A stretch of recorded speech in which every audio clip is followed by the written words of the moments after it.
My last video that I did was in a response to a question that was asked, and I've been asked another question, so I'm doing a video on that as well. Say it's easier than typing. I was asked what I thought about The Matrix, you know, the film with Keanu, and subliminal messaging.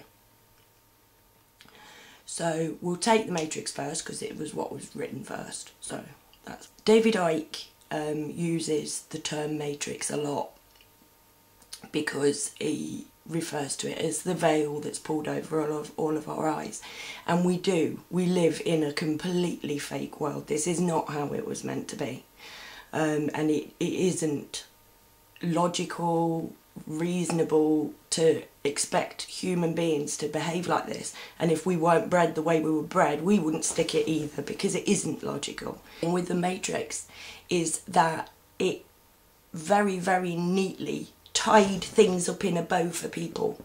It's like, well, your world doesn't, you've not got something plugged into the back of your head, so it can't possibly be happening to you. Do you see what I mean? It's like they put things like this. It's like Gene Roddenberry, for instance, the geezer who invented Star Trek, used to be one of the people who paid Uri Geller to contact this alien group called the Nine.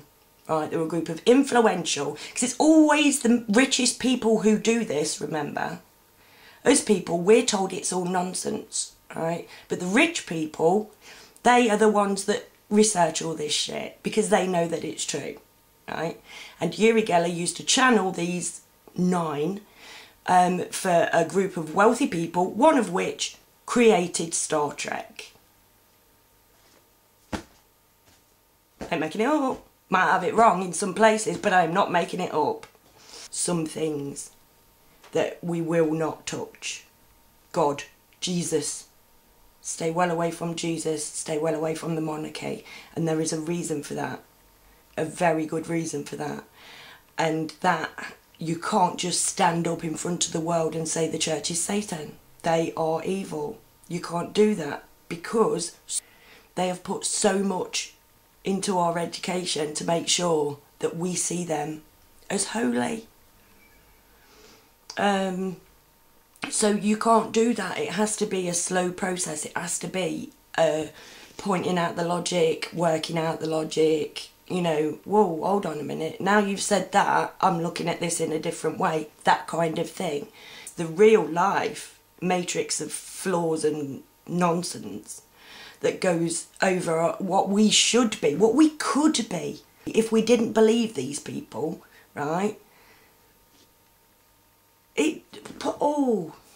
Well, you'll see. Could be the Freemasons, it could be the Illuminati, it could be the Jews, it could be the bloody scary alien chickens from hell, for all I care. Just go to the people who own the oil companies, who own the banks, and it is them. And we don't even have to say, you, bad person, point at you. All we have to do is demand the logic of the world to be sorted out. Not sitting there, just doing whatever we're told.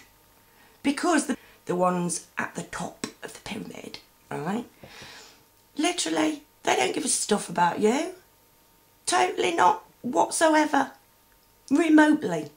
Honestly, ridiculous what we bleeding stick, and we wouldn't stick it if we weren't taken away from our mother when we were saying, "What that?" We wouldn't stick it. We're bred fucking nonsense and not allowed to believe anything else.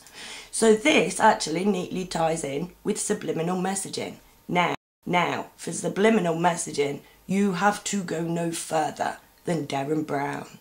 Particular case in point, the heist. Derren Brown got young people on it was a training course for some kind of business thing, right? Go get 'ems, that type of thing.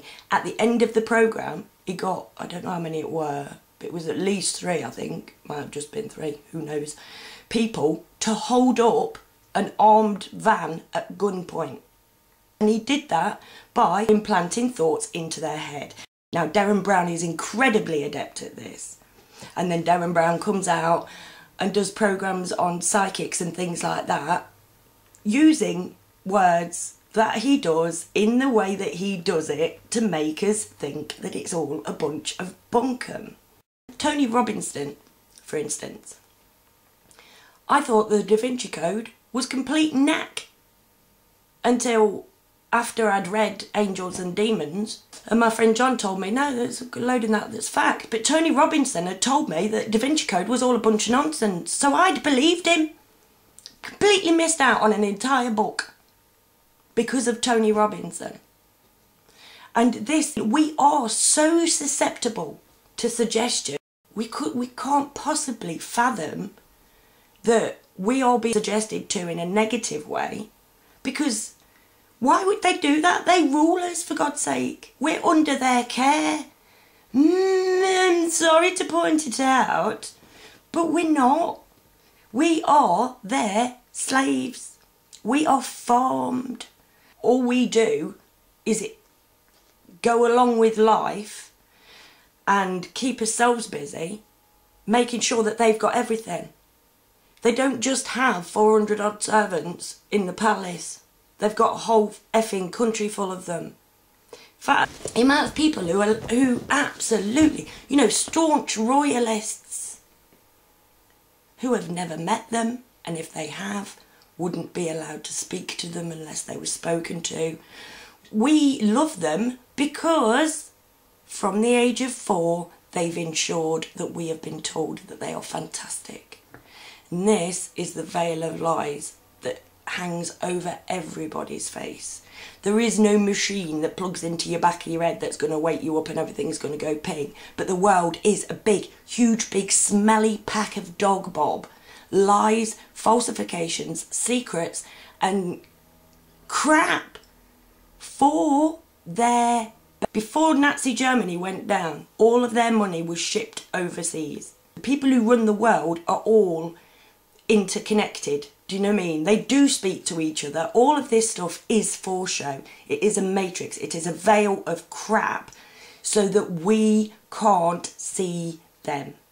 And that is what it's all about. Just whatever they have to do to not be caught out for the greedy bastards that they are. The biggest thing that they've ever done is taught us to hate each other and love them. And we need to just flip that round, start loving each other. We don't even need to hate them, just let them get on with it. Yeah, you keep your door locked, love. If people want to wait on you hand and foot, great. Let them wait on you hand and foot. If that's what people like to do with their time, you know, like Paul Burrell. If your job is to be of duty and service to somebody else, that should be your job. But everybody else who wants a job that they're born to do should get an option to do that as well. And that ain't being in the military. And there ain't much choice left anymore. We're going to get all of these people out to work and get blah blah. Where? Everywhere's shut down because the numbers don't add up. Because the only things that money could ever buy, earthly resources and manpower, are all being spent on war and trying to get off the effing planet. For them. Not for us. There is a matrix, but it's sensationalised through films so that we laugh at it if anybody says it. We're doing their job for them. They don't have to do a damn thing to bring us down. They've just set in place a very, very clever system which makes us bring ourselves down, well, each other. And they do it through subliminal messaging, the adverts on TV, guilt, fear, give whatever you can. They don't. The people who set these charities up don't give whatever they can. Or there would be no need for charity. There would be water pipes in Africa if it was anything to do with caring for your fellow man. That's what we need to start doing as a people. And only then will we change it.